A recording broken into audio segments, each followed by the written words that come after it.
Inescapably foreign. Welcome to Without Borders. I'm your host, Nolan Yuma. I usually start off the show saying that this is the podcast for nomads, expats, refugees, immigrants, and anyone else that feels inescapably foreign.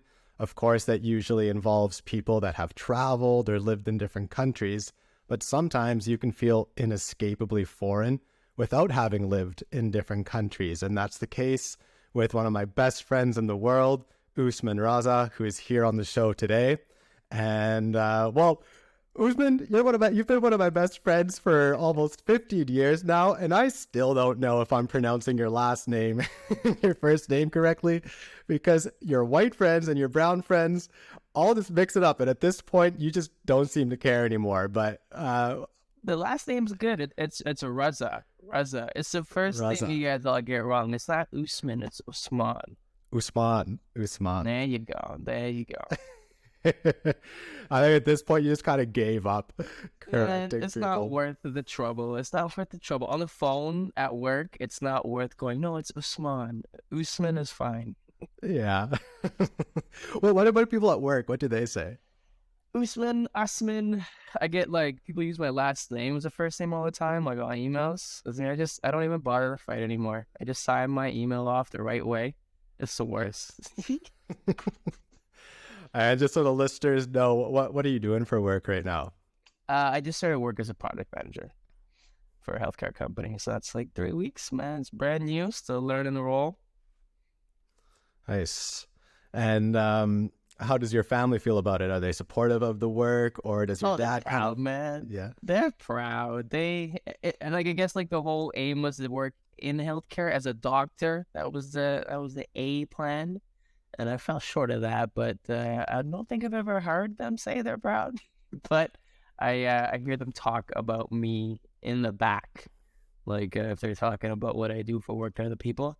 And I know they're happy. At least I'm making money and I work in healthcare. They're very content that my education paid off. Do you think that's a common thing that brown parents don't say that they're proud of their kids? Or...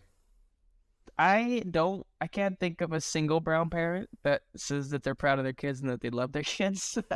If you talk to anybody, they'll be like, yeah, we don't say that. We don't express love.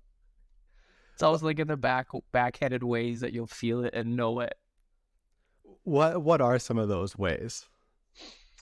It's tough, man. How do I know? I guess the absence of criticism. The absence of something negative. It's tough. It's really hard to explain. You just know the absence of criticism feels like, oh, I love you. Pretty much, man. If you're not in trouble, you're doing good. Well, because you grew up in the West. Just so the listeners know, we grew up in a pretty small town. How many people live in Vernon? 50,000? I think the population's 40-some now, 45K. Okay. And this is in North America and Canada and British Columbia.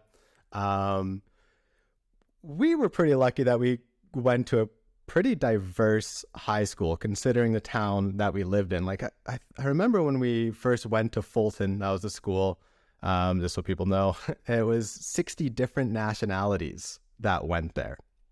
60? That's crazy. I know, to me it sounds like a lot, but that number's in my head, and it kind of makes sense if you start thinking about all the different people that were there, and you think about the exchange students that also come for a year or 2 years.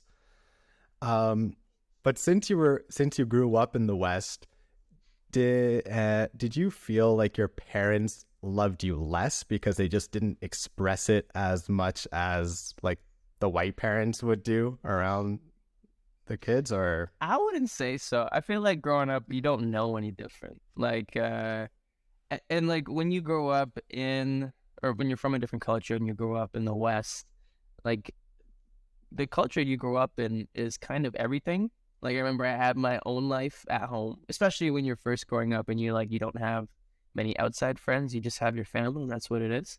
I remember I had what life was, and then I went to school to hang out with white people, you guys. And then as the years went on, it like transitioned to the other way around, where like majority of my life became what it was with friends and less so at home.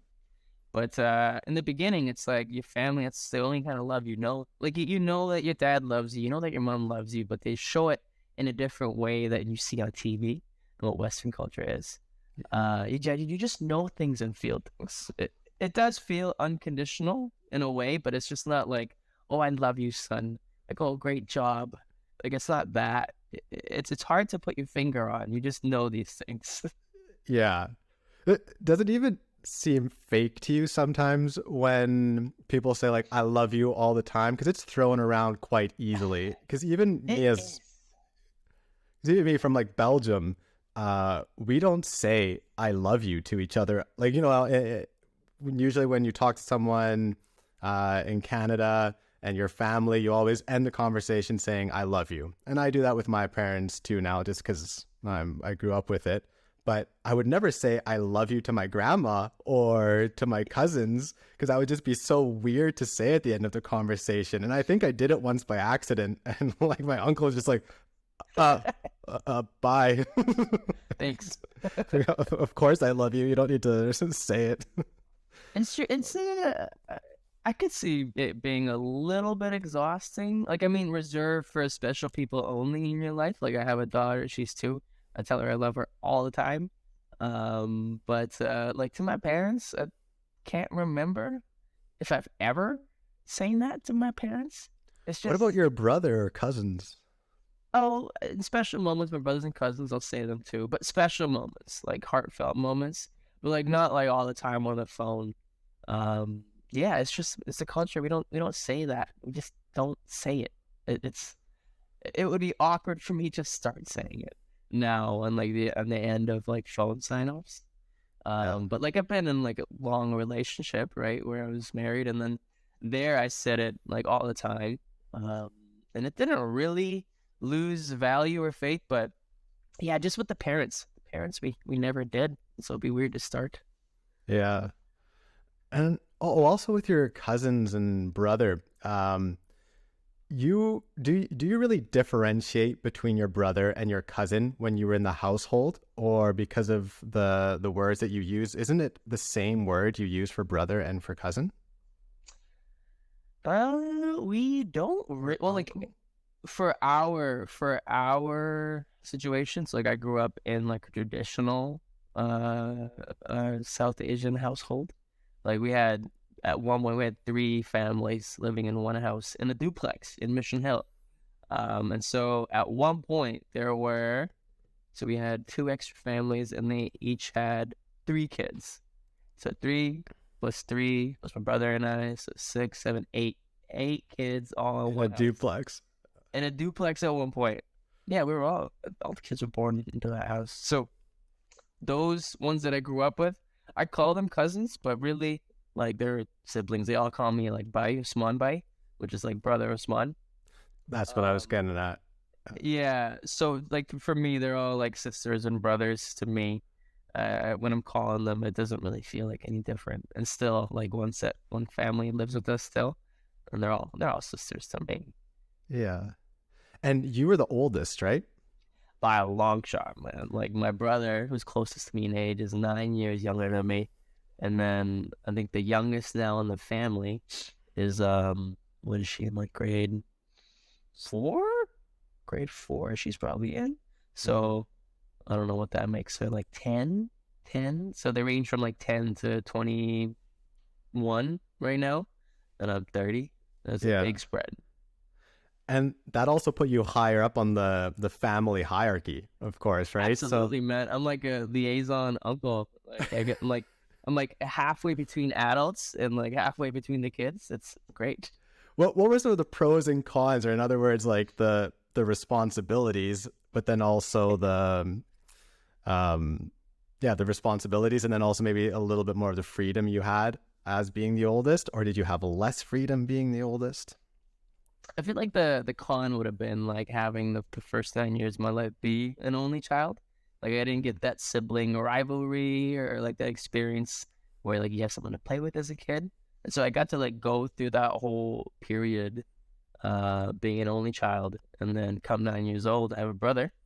And then I got to play like older sibling, but significantly older sibling, where you just want to like care and like, I don't know, make the brother's life like more fun and like share everything because you're excited to do it. But pros is like you get to almost be like a fun uncle. You get to plan the games, you get to do whatever you want to do. And they all, especially when they were kids, they just like wanted someone to organize things and have fun like together as a family. And I got to play that role, which was pretty cool.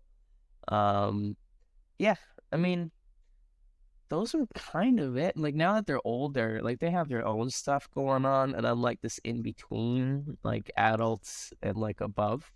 But do you still get more respect from them, do you find? I definitely did, and I definitely do still now, but probably not as much as I did then. Now I'm like another adult, and also now like they're in their like late teens and early 20s. Now it's like I'm chop liver to them, man. Now they doing their own independent thing. I'm sure it'll come around when they're like in their mid 20s or late 20s. But do you think that's the Western influence of where they're raised? Absolutely. Yeah, absolutely. They stopped calling me Usman Bai. Now they just call me Usman, which is like not disrespectful, but like their parents are like, come on, he's your elder, you should be saying Usman Bai. But they don't care anymore. Now they're more Western than anything. Yeah. And it's more the transition, the age that they're in right now. But they'll come around. Yeah. Well, we've talked about that a lot, right? How when we sometimes hear women talk to their mothers, especially like Western Canadian women talking to their mothers and being like, "Mom, you're a bitch," and like to you and I, that's just that's just one of the most awful things you could say or even do, right? Calling your mom a bitch. And it's so common because you've heard it a bunch, I've heard it a bunch, and I kind of wish that we had a little bit more of this hierarchical culture, even though I'm someone that is like such an egalitarian, I have so many egalitarian views. I kind of see how this hierarchy can be beneficial in some cases because, yeah. Man, I can't remember a single time I raised my voice at my mom or dad. Like never. Even if I disagree with a parent, like I might not say it, let alone calling them anything or telling them to shut up. Like the amount of, I don't know if I've actually seen it in person, but like telling your parents to be quiet or shut up or you're annoying. Not happening, man. Not happening in our culture. And I think it's good. Like you can disagree with your parents, but you don't have to like outwardly tell them and like fight with them. Definitely. Well, for me, it's like ingrained not to yell at my mom. And also I rarely have any reason to. My dad and I've been too disrespectful. Like there are times where I think, oh my God, why did I yell that loud? But it almost feels like there's just so much testosterone in the atmosphere. And I know you're someone with a shit ton of testosterone. Like you can flip out, even though you're usually a really calm and collected guy. Is that one of the reasons you think you got into martial arts sports?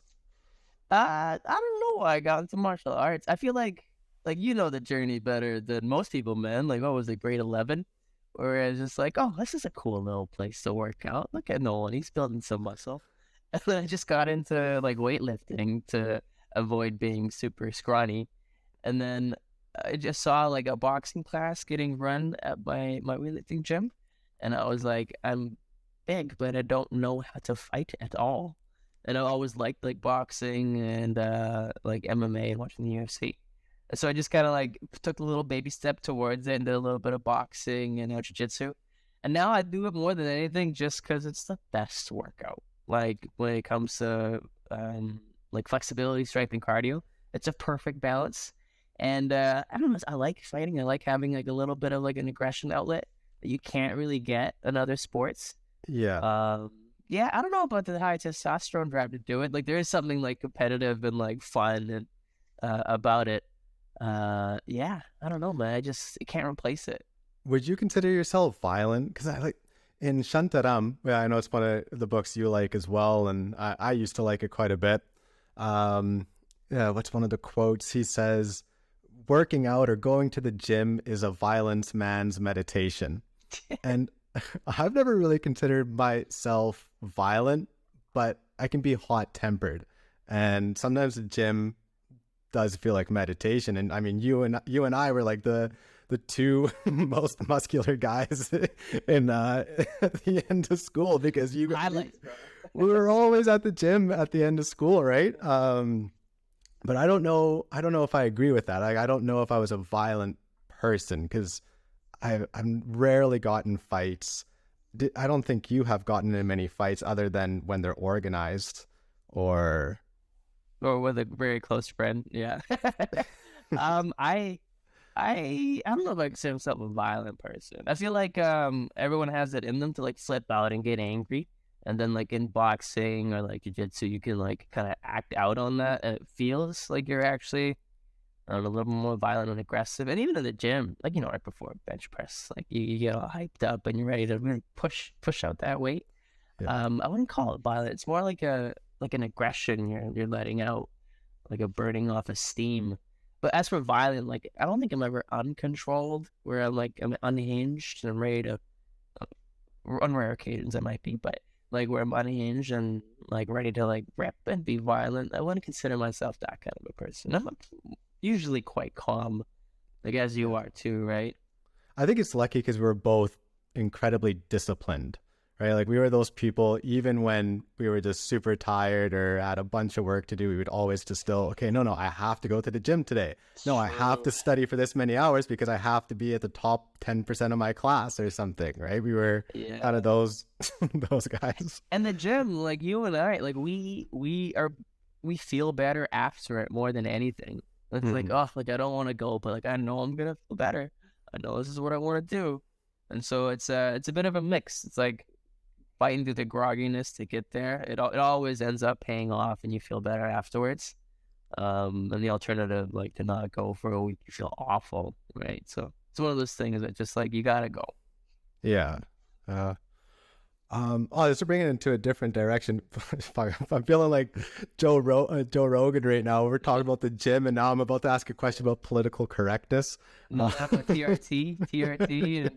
Is that the testosterone therapy? Yeah, man. We'll stay away from that. We'll get back into culture. But so you mentioned Mission Hill, and throughout high school, I never used the term, but so many people would use it, both brown people and white people, Curry Hill. Oh, right? Yeah. That's a common one. How do you feel about that? Like now the landscape is quite a bit more politically correct. I don't know if that term is still used, but our gym teachers would even use that, right? Like if you fuck up, boys, you're running up Curry Hill. You know? That's the right demographic for that word. And how do you feel about it? Like, do you think, since that was so common and like almost accepted at the school, at least among like the gym teachers and like the sport community and stuff, do you think that marginalized people in a way, or do you just think, and I don't know, that's just the way it is, or? Well, like, you know me, like I'm not a very like PC leaning type person. In my head, like words are just words. Like to some degree, it's not true.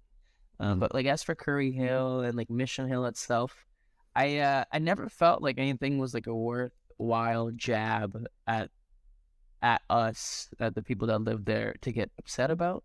Like Mission Hill, we were such a like diverse elementary school. We had a mural, and in that mural, I don't think there was a single white person on that mural. There might have been one just for measure. But yeah, it was just like a Sikh boy, some other Asian boy, and a black boy. Like they're just. It's all multicultural, and that's what was the emphasis on living in that area. And like Curry Hill, I mean, the name came because it's kind of like what you smelt walking up and down the streets, and it was the best. There's nothing to be upset about, Curry Hill. Yeah, it's hard to get upset at those things. Like there wasn't very much that triggered me ever in high school, or even here in the Lower Mainland. Like I don't get upset by racism, and I could be just quite lucky in that I'm brought up here and I don't feel like strongly threatened by anything. But yeah, man, I'm not very easily offended when it comes to racist jokes. Yeah. Yeah. But again, racist jokes are a little bit different than racism. Some people will probably argue that and say like, yes, it is. And it can perpetuate violence. But I don't know. Like I don't, that's why I'm asking you, because I want to know about your experience or anyone else around you. Like, did you ever hear about that? Like, oh, because I'm a brown person in Vernon, I have certain disadvantages. Did you ever hear about that, or was that in the conversation in the community? No, never. Like, I mean, the conversation, if anything was in the conversation in our community, was that, like the brown community and the white community are different. We just do things differently. Like white people have their way of life. Like you guys have, I don't know, you have animals in the house, and then brown people be like, oh, that's terrible. Like, how could they do that? But like each had their own, and it was never a disadvantage to be one or the other. You were just one or the other. Yeah. And what people would talk about brown people, like, oh, they do these things this way, and then vice versa. So like us being born here and raised here, just like, it's kind of funny that each person looks at the other and they're like, oh, that's weird, when really it's just their own. And it was never a disadvantage, I would say, ever in elementary school and high school. It almost felt like, at least I felt like it was a good thing to be a little bit different. I felt special having like a different culture than the one I would be going to school in. Yeah. Never a disadvantage. And I think that is in part because Mission Hill, the elementary school, and then Fulton, the high school, because when I went to Fulton, it didn't matter that I was this Belgian kid who spoke a couple different languages and dressed a little different and stuff. But in elementary school, I didn't go to Mission Hill. I went to Kidston and Coldstream. And that was a different story. Like I'm a white kid, and I felt like I experienced a sort of racism there. I guess not racism, but like a sort of prejudice, because I had like Nutella sandwiches. They would call those shit sandwiches, and then they would like steal my lunch and throw it in the garbage, and like I would just get bullied all the time.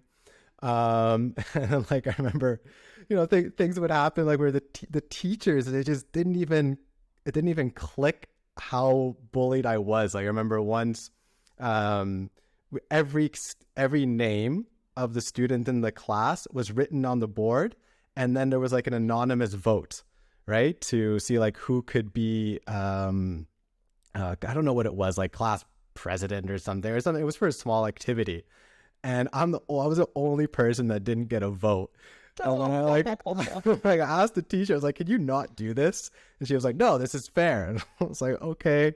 And like another time, we had to do a self-portrait, and my parents, like, I don't know, maybe it's almost like snobby, but like my parents brought me to a lot of museums, and like I was raised in like certain high culture environments sometimes. So when I had to do the self-portrait, I drew myself naked because that's what I knew. Like it's common to see a naked self-portrait. And then I got sent to the principal's office. My parents got called. And oh, that shit. Oh my God, man, you had it way worse than I did. Like the only difference like that I felt ever was like the fact that I grew up in a Muslim family rather than a Sikh family.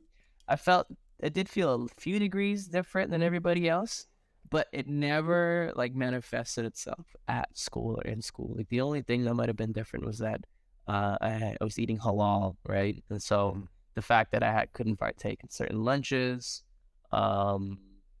yeah, that was the only thing. Like the choices around food that ever came up that made me feel a little bit different.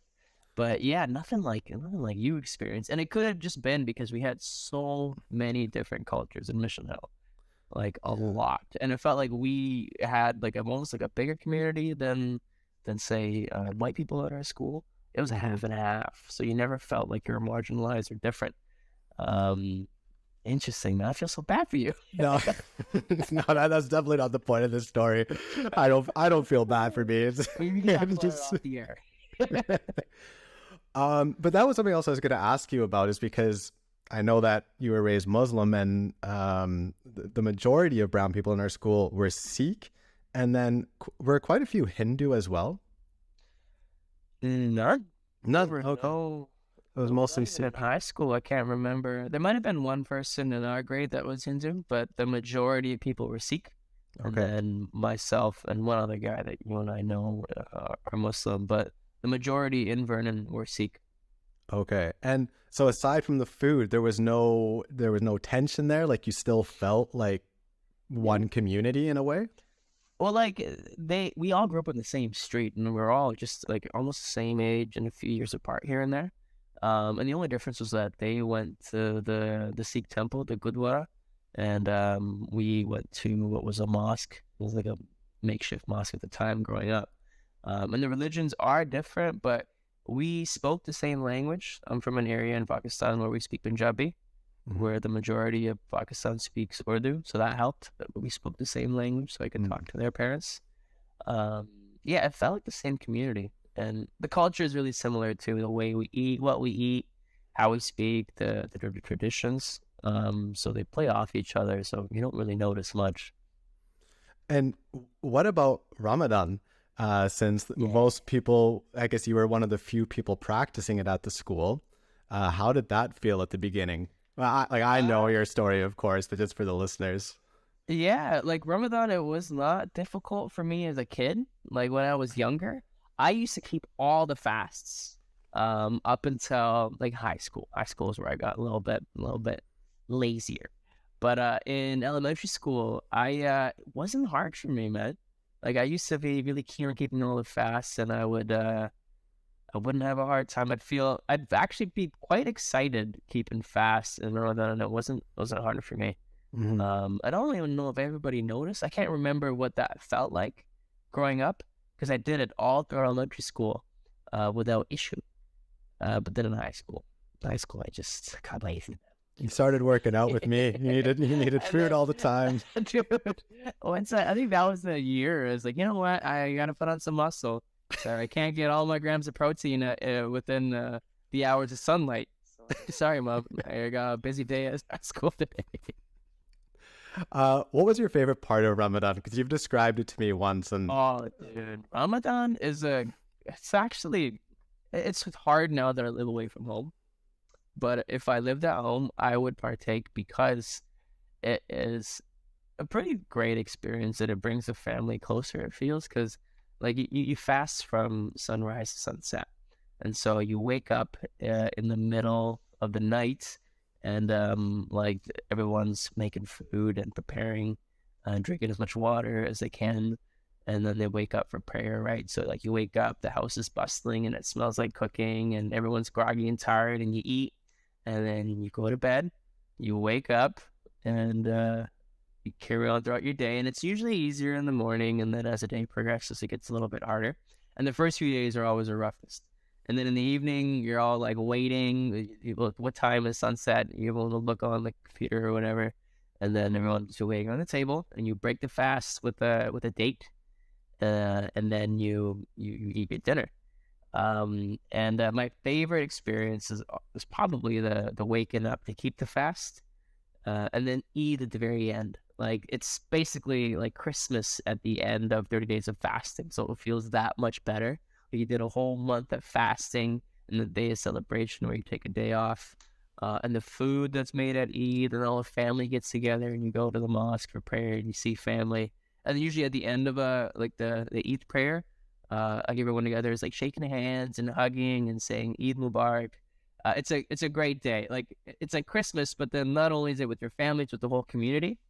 It's a great month. It's a great holy month for us, and I still enjoy it even now when I'm not around family and I get to go back on Eid. It's still a fun time for me. Yeah. So the connection is a big one, and then you also told me that it kind of helps you get in tune with your body as well, right? Yeah, I mean, so like it sounds crazy because no food for sunrise to sunset is one thing, but no water is what people seem to be most surprised about. And you get used to it. You kind of learn that you don't need to be eating and drinking all the time, and it gives your body a rest. And when I was younger and doing it, and like once you get used to it after a couple of days, I don't know, you definitely feel like lighter, cleaner, a little bit more clear-headed. I guess I should be doing it this year. Maybe I'll remember the benefits of it, but you do feel quite good. one thing it makes me think about is the stats around mental illness. Like a lot of the time people think mental illness is like a chemical imbalance and that it's an individual thing. But a lot of the time it's culture based, and the culture that you're from influences the type of mental illnesses that you're prone to. For example, like anorexia is something that is very Western. And in many like Muslim countries, it almost doesn't exist. And they even did a study with a group of women raised in the West, but their background was from Pakistan. And it was also just not prevalent in that group of women, even though when they looked at all the other women raised in that from that school, there was always a certain percentage that had eating disorders and things like this. So I'm not sure, but I wonder if Ramadan plays a role in it, or if maybe it's just something else from the Muslim teachings that kind of influence you to be more in tune with your body so you're not as prone to these eating disorders. I don't know. That's tough. Like, I mean, I wouldn't be surprised that like anorexia rates in Pakistan are lower. Like mental illnesses are there for sure, but when it comes to like eating, at least in my culture, it's like the more you eat, the healthier you are. The more weight you have, the healthier you are across all spectrum. Unless you legitimately are obese, but that window seems much wider in our culture, especially for the guys. Like, man, as long as I can remember, to my grandma, like I need to eat more. Like I look what's called they call it dry. Like you look like shriveled up. Slut. You need to eat more. And even in the women, it's the same thing where like you want to be more, I don't know, you have a wider window into where you're considered attractive or unattractive, I think. Mm-hmm. And in general, the more you eat, the heavier you are, the healthier you are. That's synonymous. The heavier you are, the healthier you are, always. And so my grandma would always be putting extra butter in my food. And ghee butter, right? Yeah, well, it's all the same to us, but butter, we call it ghee. Okay. It's all the same to us. Yeah, man.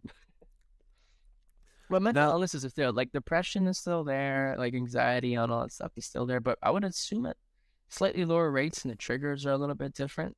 But I think what helps us is that we live in bigger families. We're not isolated.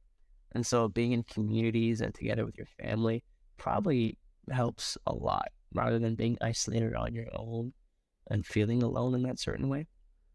Definitely. Now, we'll get a little bit more personal here, but in the past year, we've been calling a lot because you had some struggles as well with mental illness.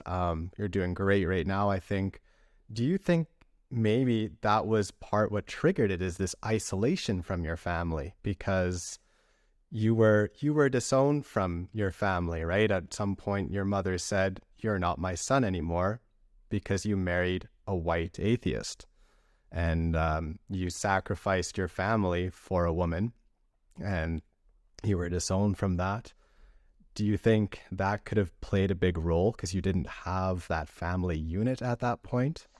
Absolutely. That was a big part of it, actually, feeling like I was in between two families and then all of a sudden left with none. And so I had to do a lot of thinking, like deeper thinking about what it meant to be, what it means to actually be alone versus what you belong to and where you come from. So that was took a lot of digging. But I think that if I had remained closer to family and had family always there in the wings, I wouldn't have felt like that. Because back at that time, it truly felt like I was alone because I didn't feel like I had any resemblance of family. I was just gonna be on my own, and which I realized isn't true. And there's only a feeling, it's a temporary feeling, because regardless of my mom saying one thing when she was upset, that still is where I come from, and no matter what, I will be always their son, a brother, a sibling, a nephew. So it was definitely a feeling, and you feel like you're isolated. I felt like I was isolated, but then I realized there's some things you can't take from me, and that's the fact that that's where I come from. Yeah, and now you're kind of returning to the Muslim faith in a way, right? I think in your own way, you're exploring the spirituality of it.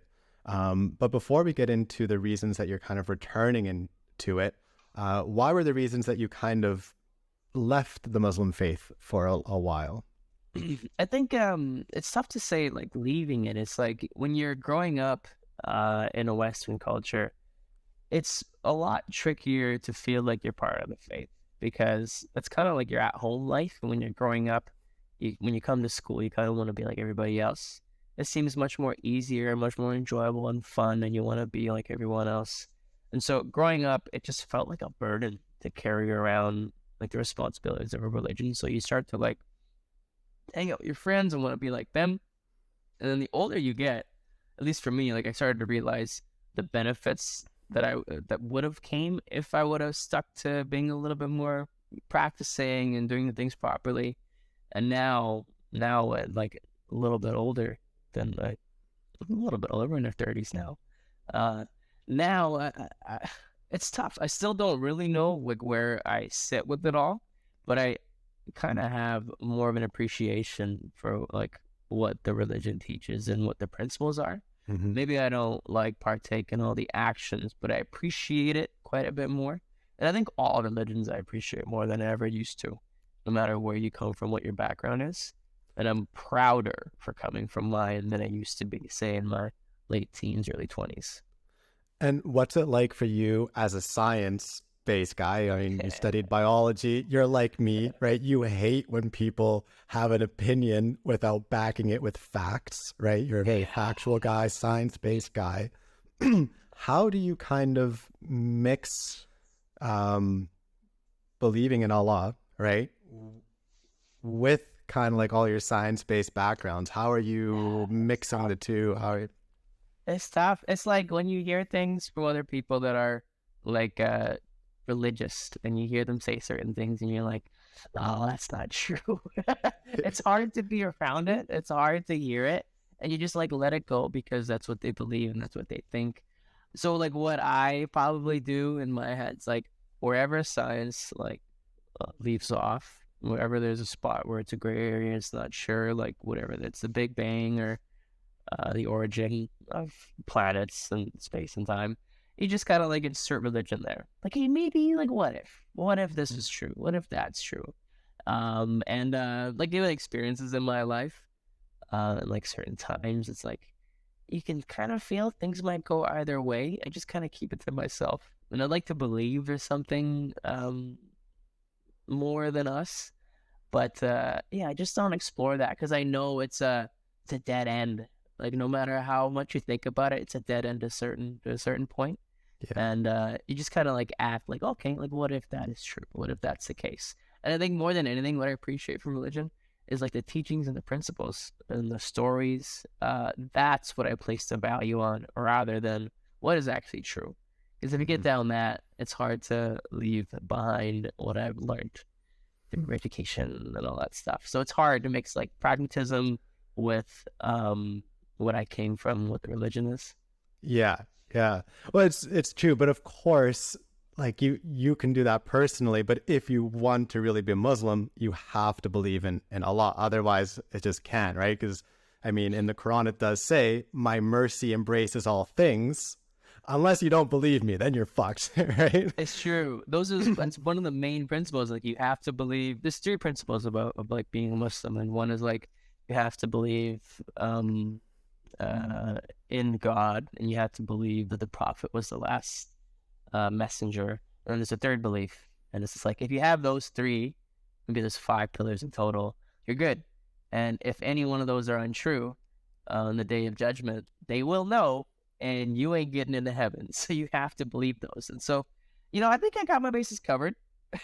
Do you think as a modern Muslim, you're allowed to kind of redefine what God or Allah is to you? Like, because for me, I find it such hubris in any religion when people think that we are built in the image of God, just from the size of the universe, also just like with all our flaws and everything. If God is anything to me, like I think about, I forget where the quote comes from, Bill someone says, we are all one consciousness experiencing life subjectively. And this consciousness or this connection that we have, whether to each other, whether it be to animals, whether it be to the planet, right? I mean, when it comes to hallucinogens, you sometimes experience that connection. And sometimes to me, that could be God. When you're kind of, sometimes you have these experiences where like everything that there ever has been, everything that ever will be, you're experiencing in that present and you just feel so connected to everything. To me, that could be God. But God looking like me? Hell no. He's got to be better. He's got to be a lot better than me. Like, I don't think he doesn't take some form, right? He could take every form or no form, but. It's true.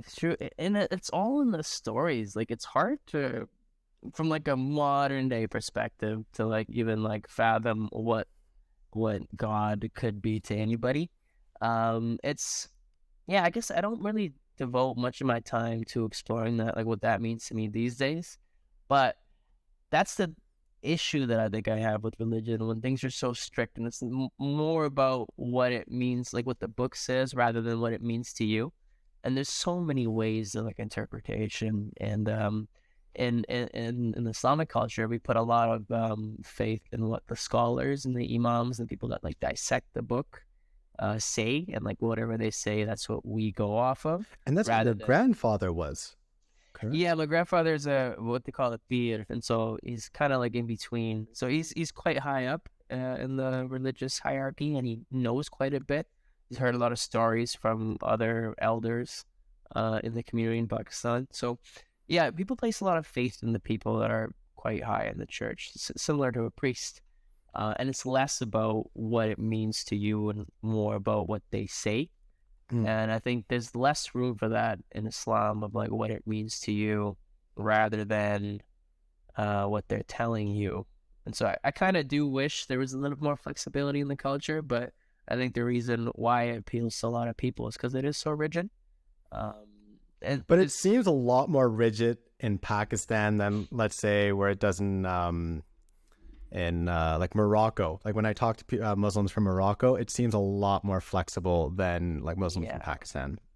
It varies country to country for sure. In Pakistan, it's quite strict. In Saudi Arabia, it's the strictest. In Dubai, maybe even more so. So it depends on where you are and the culture you're in.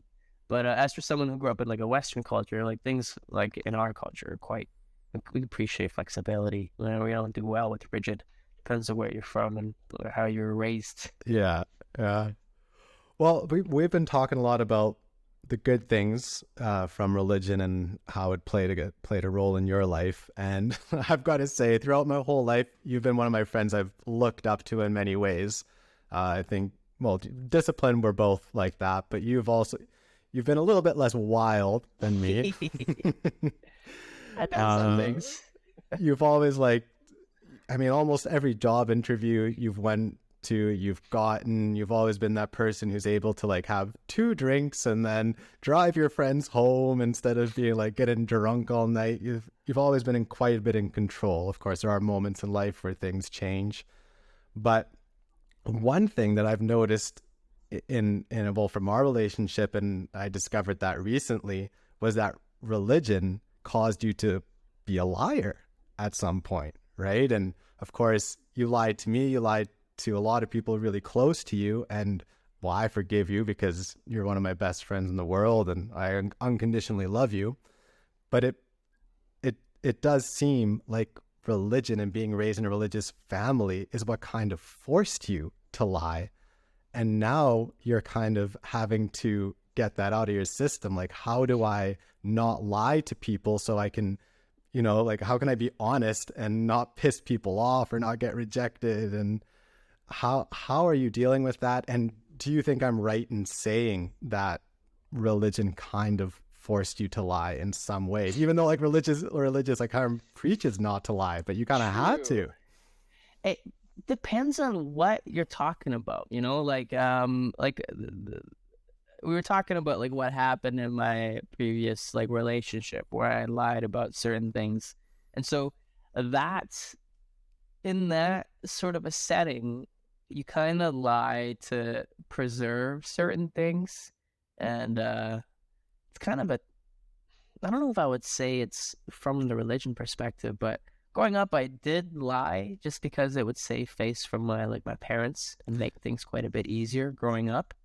And you kind of get comfortable with the idea And you'd rather not upset your parents than being honest with them about what you're doing and what you think, because that would hurt them way more.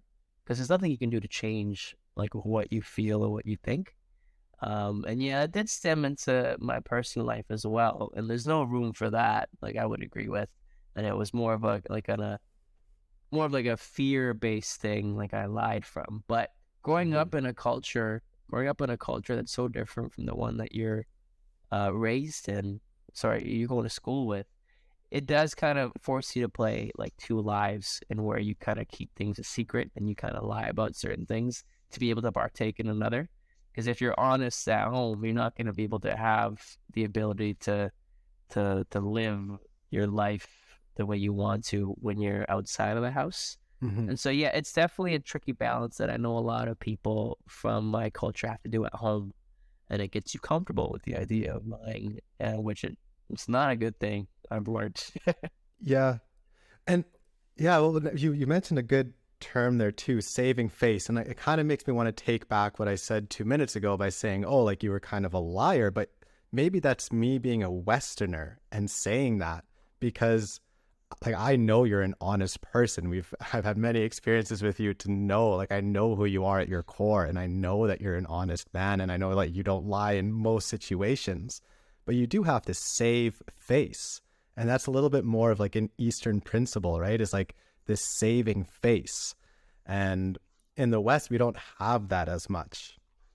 It's true. And so like it's one thing to be called like a liar through and through, but then I think a little bit more accurate is there's certain things that you don't want to be truthful about. And then I feel like in the West, like people, they want you to be truthful like through and through about everything. And then in our culture, it's like, you know what? Some of that just isn't your business.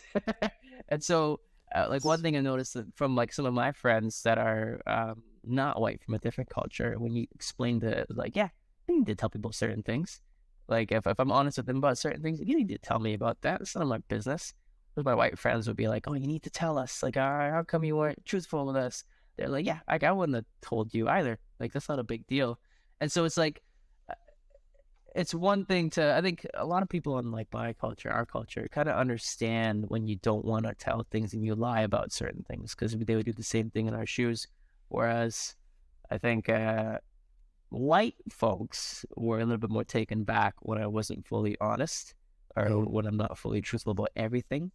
But in the end, I realized that like either or, it's better to be upfront when you're asked a question, or just not answer it if you don't want to answer it, rather than lie about it, which is a little bit different from what I was doing, right? Yeah. Now, just to not make this too personal, but to tie in like the honesty and everything, and with relationships, nowadays we have such a focus in the West on like love marriages, right? But if you look at a lot of statistics, arranged marriages, I don't know what, I think it's like 20 years down the road, or even 10 years down the road, they usually report a higher happiness together, a better satisfaction as a couple. Now, that doesn't mean that arranged marriages mean that you're going to be happier in the end. Of course, it could also be the fact that they come from a similar culture. They have a similar socio-economic background a lot of the time, because if you're in arranged marriages, you're not going to be marrying outside of the socio-economic status that your family's from. So there could be a lot of variables there, of course, right? But how do you feel about it now? Like, do you think there's some benefit in arranged marriages, or do you think? Yeah. I definitely think there's some benefits to arranged marriages. So like I was in a pretty long relationship before, and I think there's pros and cons to either or, but when it comes to what marriage is and like raising a family is, I think that it's probably, if you come from a similar socioeconomic background and similar upbringings, and you're of like similar mindset and temperament, I think that an arranged marriage can get pretty close to like finding someone that you'll jive with for the rest of your life. And then once you're in an arranged marriage, you kind of feel like you kind of have to stay in it, and you kind of build that love, rather than the other way around, where you start off with love and passion, and then you sort of pick up the actual blocks, and you make sure that they're kind of aligned in a way where you can have a long-term future. Whereas in arranged marriages, it's the reverse. And it might be easier to work on love than it is to work on those actual bigger blocks. Yeah. I know it's kind of crazy to say, especially in our culture, but like, I mean, I don't know, like you pick someone who you find attractive from a similar background, you can't figure out love? Like, come on. Yeah. Well, there's this quote from this woman. I think it was anonymous, but she mentioned that getting a husband is not so different from getting a new puppy. At first, you haven't developed the feelings of love for it yet, but expect that you will come to love the puppy one day, and invariably you do. That's exactly true. I feel like that's the case. I mean, what's to say, especially after you, like, say you're with a relationship and it falls apart and you find a new one, like, what's that to say? It's the same sort of thing where you just build a new relationship from the ground up with somebody else. Mm-hmm. That's exactly true, man. I mean, I would never have thought that way when I was younger, in my late teens, when the arranged marriage was in the possibilities. But like now, I was like, yeah, you know what? That kind of makes a lot of sense. And people sometimes forget that in the West, it wasn't that long ago either that people didn't always marry out of love. And in fact, like you always hear about like women being the ones who want everything romantic and have the love marriages. But it was like 1967, they did a survey with American college students, and 65% of men, but only 24% of women said they would marry someone they did not love, or would not marry someone they did not love. So even back then, it was like men were more likely to like look for love marriages, and the women were more likely like, okay, who am I just compatible with? Who's going to give me stability? So kind of interesting, I think. Man, absolutely. Like now in today's culture, like when you look at like The Bachelor and The Bachelor in Paradise, so there's like it's an infatuation with like love and like passion, and like that all eventually fades away. It comes down to more of like what you want to do with your future. But yeah, man, on the flip side, you do love Ed Sheeran lyrics and Ed Sheeran. I do love. I'm a big heartless stuff. I'm not too pragmatic when it comes to that kind of stuff. Yeah. Well, man, I'm sorry, buddy. I got a meeting coming up here at work though, so I gotta let you. Sounds good, man. Okay, thanks so much for coming on the show, Usman. I love you, man, and hopefully you'll come back on the show some other time. Obviously, there's lots to talk about, man. We have another slate of ideas that we can go through. Maybe we'll get the okay from me first, and then we'll put another longer podcast. Sounds good. All right, so this was Without Borders. Please check out www.withoutborders.fyi to support the show, and tune in next time. Love you, man. Thanks for having me.